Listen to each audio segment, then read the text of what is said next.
Et yop les gens, j'espère que vous allez bien. C'est Carbone 23, on se retrouve aujourd'hui pour une toute nouvelle vidéo. Il s'agit bien sûr du MAS 333. Et je sais plus qui avait proposé le sujet, mais je trouvais super intéressant de parler du fait que est-ce qu'on doit plutôt acheter sa moto et son équipement en occasion ou alors du coup plutôt en neuf. Donc voilà de quoi on va parler aujourd'hui. Et qu'est-ce que tu me fous? D'accord, ok, bravo, bravo. Ok, bravo Moret, ok, d'accord, bravo. Je suis en train de faire un intro et lui il me casse tout. Génial. Bon allez, comme à son habitude maintenant, le petit dab de générique, attention.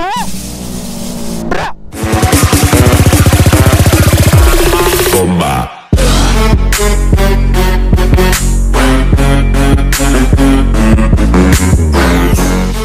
Donc, comme je vous le disais les gars, aujourd'hui on va parler du fait de savoir est-ce que je dois acheter mon équipement et ma moto en occasion ou plutôt en neuf. Alors c'est une question très intéressante parce que y a certains qui ont beaucoup de thunes à dépenser dans la moto et d'autres qui n'en ont pas spécialement beaucoup. Donc voilà, on va d'abord commencer par la moto. Pour la moto, si vous êtes, que vous ayez de la thune ou pas, hein, franchement, sincèrement, qu'on se le dise, que vous ayez de la thune ou pas à dépenser dans la moto, si vous avez le permis A1, ou que vous avez le permis A2, donc des permis intermédiaires je veux dire, parce qu'il y a toujours un permis plus gros au-dessus. Sincèrement je pense que c'est plus intéressant de l'acheter en occasion, quitte à, si vous avez un peu plus de thunes, à l'acheter en occasion dans un garage, mais à l'acheter en occasion parce que c'est quand même une moto que vous allez garder entre guillemets normalement que 2 ans pour après passer au permis au-dessus quoi. Donc c'est un peu dommage je trouve d'acheter une moto neuve pour la revendre quand même 2 ans après. Maintenant si vous savez que vous allez faire énormément de kilomètres avec, etc., alors ouais, prenez-la en neuve si vous avez vraiment beaucoup de thunes.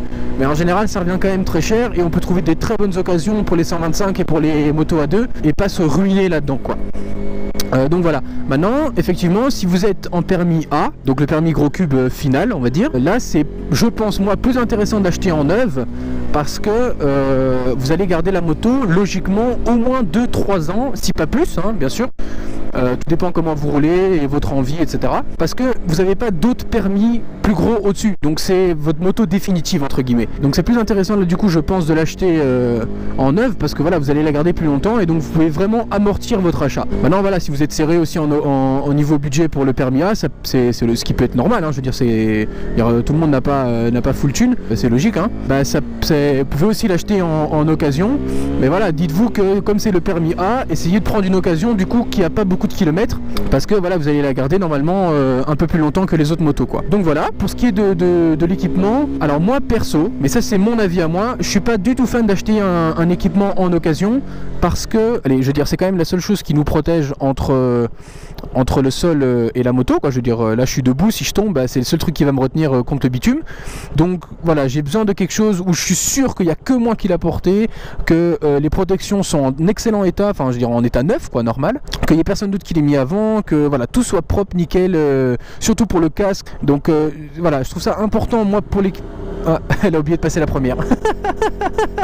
Je trouve ça important... Putain mais elle a du mal hein. Oh là là. Allô. Allô. Non mais allô quoi. Ah non, s'il te plaît. Je trouve ça important pour le permis, n'importe quoi. Pour l'équipement, de l'acheter en neuf parce que c'est la seule chose qui vous retient entre vous et le sol qui est là par terre. Voilà, enfin moi ça c'est mon avis. Pour moi perso je n'achèterai jamais, même des gants, même des bêtes petites bottes ou autre en occasion. Pas possible. Pour moi ça doit être du neuf pour l'équipement, c'est primordial pour moi. Maintenant effectivement, si le fait d'acheter en occasion ne vous dérange pas ou que vous n'avez pas beaucoup de thunes ou encore que vous connaissez bien la personne, que vous lui faites confiance et que si elle vous dit non j'ai jamais rien eu, je l'ai juste porté 2 fois et c'est juste parce que j'aime pas la couleur que je le revends, ok. Alors là je suis d'accord, ça peut être intéressant financièrement parlant de l'acheter en occasion. Faut être sûr hein, du coup que la veste, le pantalon, les bottes ou limite le casque, mais encore pour moi le casque s'il vous plaît ne le faites pas, est en bon état et n'a jamais chuté, n'a jamais été cassé ni autre. Maintenant voilà, comme je vous le dis, pour moi le casque c'est vraiment à bannir. S'il vous plaît, n'achetez jamais un casque en occasion.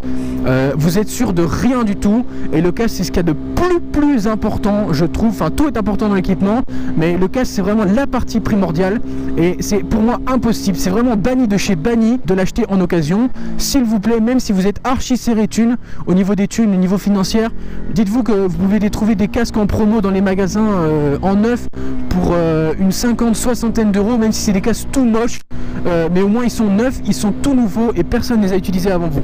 Donc ça, sincèrement, s'il vous plaît, jamais un casque en occasion. Donc voilà, tout simplement. Maintenant sinon voilà, comme je vous dis, moi je suis plus friand de devoir attendre encore un mois, quitte à ne pas rouler hein, si j'ai pas l'équipement, mais attendre encore un mois, économiser un petit peu plus et acheter en neuf, comme ça je suis sûr que ça me tiendra plus longtemps dans le temps et en plus de ça je suis sûr que c'est propre et qu'il n'y a jamais personne d'autre qui l'a utilisé que d'acheter en occasion. Mais bon, ça c'est chacun son avis. Moi je préfère faire ça, il y a d'autres qui préfèrent acheter qu'en occasion, voilà. Mais sincèrement, s'il vous plaît, jamais de casque en occasion. C'est vraiment un grand conseil que je peux vous donner, même si je ne m'y connais pas encore des masses en moto. Je suis assez intelligent entre guillemets et conscient dans ma tête pour me dire ok, va acheter un casque peut-être plus moche mais au moins neuf en magasin qu'un casque qui me plaît physiquement mais qui est en occasion. Voilà, tout simplement. J'espère que ça vous aura plu. Je vous remercie déjà pour les plus 1500 abonnés parce que je pense que le temps que je poste la vidéo on devrait y être arrivé, je crois, ou même si on n'est pas arrivé c'est pas grave, on y arrive bientôt. Donc voilà, merci beaucoup. Je vous présenterai samedi prochain, donc ce sera, si on est le samedi 7, ce sera le samedi 14. Bravo. Ce sera le samedi 14 les défis pour les 1000 abonnés, donc soyez là au rendez-vous samedi 14 18h pour la vidéo sur les défis des 1000 abonnés. Et alors pour ceux qui vont me poser la question pourquoi est-ce que tu sors pas de vidéo le mercredi, en fait j'ai pris la décision de ne sortir plus qu'une vidéo par semaine. Ce sera le samedi à 18h tout le temps, donc toujours le samedi 18h la vidéo sortira. Donc comme je dis, je préfère sortir une vidéo par semaine mais de très bonne qualité, où je vais vraiment passer beaucoup plus de temps sur le montage, où je vais me faire plaisir et me lâcher. Salut poto, il m'a pas vu mais c'est pas grave.